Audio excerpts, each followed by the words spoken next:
Business news: the Central Bank of Nigeria has been asked to prioritize dollar supply to sustain the floating naira. Experts believe this is the right course of action in light of a recent unification of the Nigerian foreign exchange market by the federal government. Ifunanya Eze reports.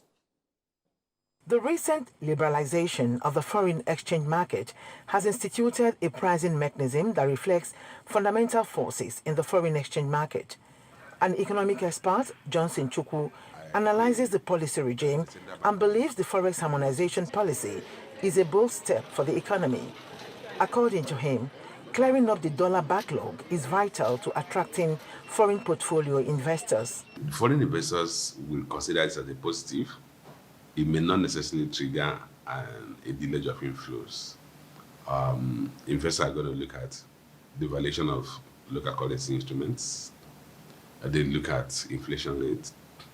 They will also watch to see if we are going to achieve some level of stability in the exchange rate. Of course, investors, their priority is when they want to repatriate their money, they can repatriate it. So we're going to watch to see if this will lead to availability of liquidity so that people can repatriate. And as I said, that the first thing that will happen is that the central bank must be in a position to meet the demands of those who have been bidding to repatriate their money. And that will give the central bank must show kind of show of strength to restore confidence. And that should have strength coming from clearing the arrears of unmet demand. As a further insight into how the forex policy would impact trade, he discussed how it would affect tariffs and duties at ports. If you look at the circular that came out from the central bank, it said for government transactions, the rate that will be used with the previous year's closing rate, previous day's closing rate.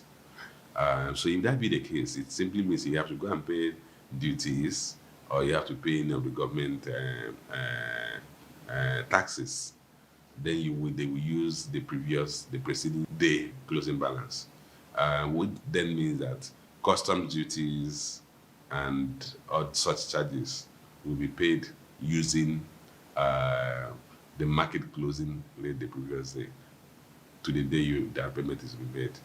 In effect, all imports will now be determined, the landing cost will be determined on what happens in the market. In view of how forex policy would impact the naira, he knows that the effective harmonization of the country's multiple exchange rates would eventually empower market forces to determine the fair value of the naira. Ifunanya Eze, TVC News, Lagos.